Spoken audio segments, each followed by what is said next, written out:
Welcome back.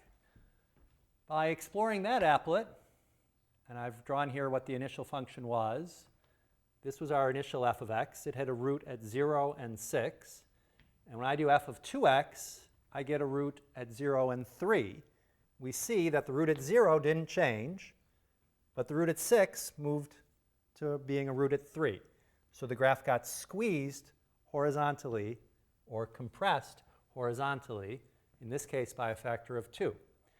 And when I do f of negative 2x, the root at 0 doesn't change, but the root at 6 jumps over here to negative 3. So that graph got squeezed by a factor of 2, so it looked just like f of 2x, and then it got reflected around the y-axis when we put a negative value in there for k. This one is perhaps easier to see if we actually write out some formulas. So f of x, the function that I started with, that was the default setting for the applet, was this. And you can see that it has roots at x equals 0 and x equals 6. 0 and 6. When we do f of 2x,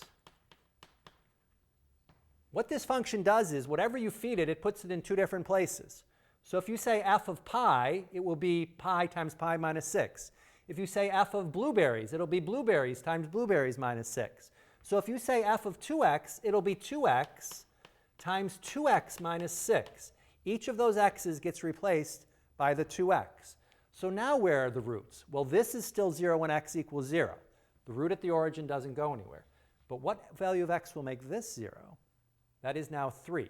So the root at 6 went to be at 3. That's why that got squeezed horizontally.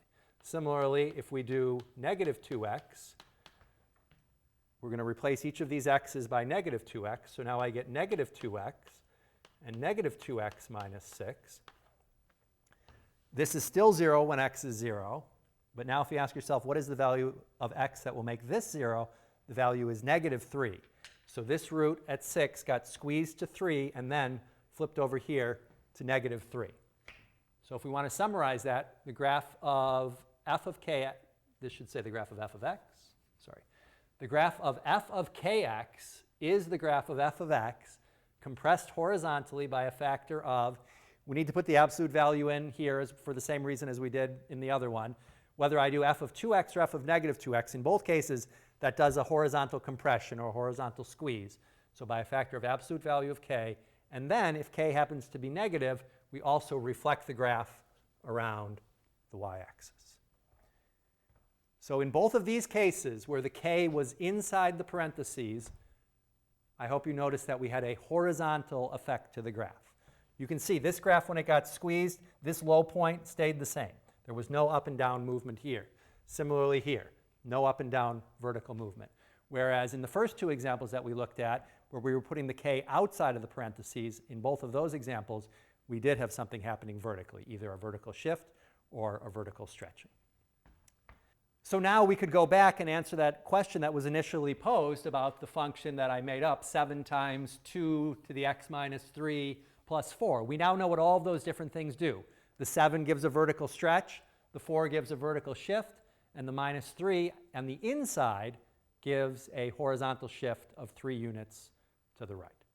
So you can put these now together in any combination you like, and we have a check your understanding for you to check your understanding and make sure that you did grasp the 4 different ways to transform these functions.